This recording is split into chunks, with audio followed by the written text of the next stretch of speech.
এই যে ইসকনকে যে দায়িত্ব দেওয়ার পর যে বিতর্ক তৈরি হয়েছে, এই বিতর্কের সমাধান খুব চুটকিতে সমাধান করা যায়।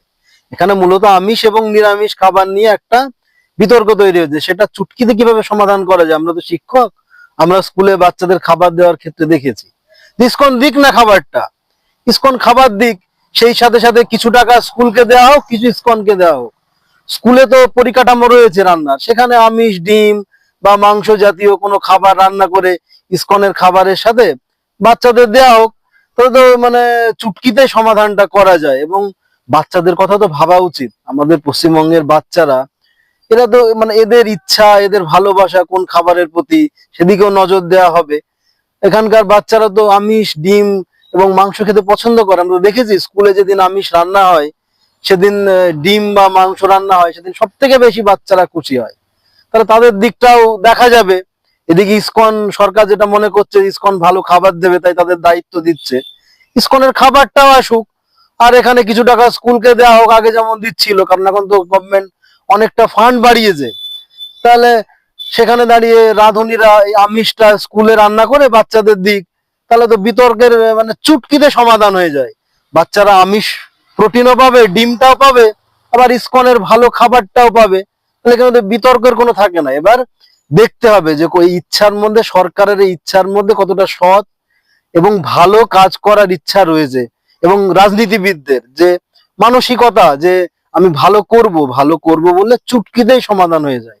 এবং সেই সাথে সাথে যে রাঁধুনি যারা স্কুলের আছে, যাদের কাজ হারার ভয় থাকছে, ইসকন খাবার দিলে সেখানে তারাও কাজ হারা হবে না, রান্না টান্না করবে, আমিষ রান্নাটা করে দেবে, তাহলে ইসকনের ভালো খাবারটাও পাবে, আবার স্কুলের আমিষ রান্নাটাও পাবে।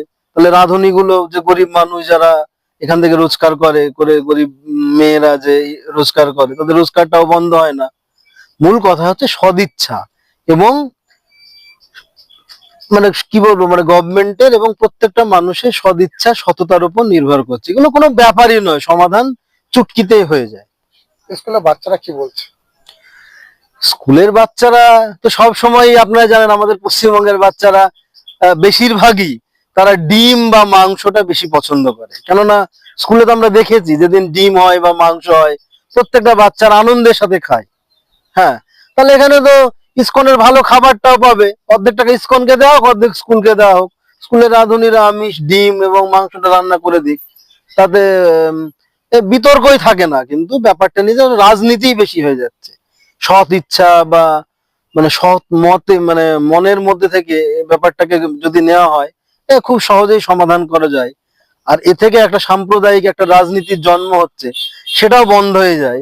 একটা কথা মানতে হবে, আমাদের পশ্চিমবাংলায় শ্রী শ্রী চৈতন্য দেবের জন্মভূমি, এবং চৈতন্য দেবের প্রধান শিষ্য ছিলেন চাঁদ গাজী বলে একজন মুসলিম। তাহলে সেইখানে সাম্প্রদায়িকতাটা যদি জন্ম না হয়, এবং এই পশ্চিমবঙ্গের মাটিতে যাতে এই খাবার নিয়ে যে রাজনীতি তৈরি হয়েছে সেটা না হয়, আমিষ নিরামিষের বিতর্ক থেকে ঊর্ধ্বে উঠে এটা সহজেই চুটকিতে সমাধান করা যায়। আপনার পরিচয়? বুলবুল মন্ডল, পেশায় আমি একজন শিক্ষক।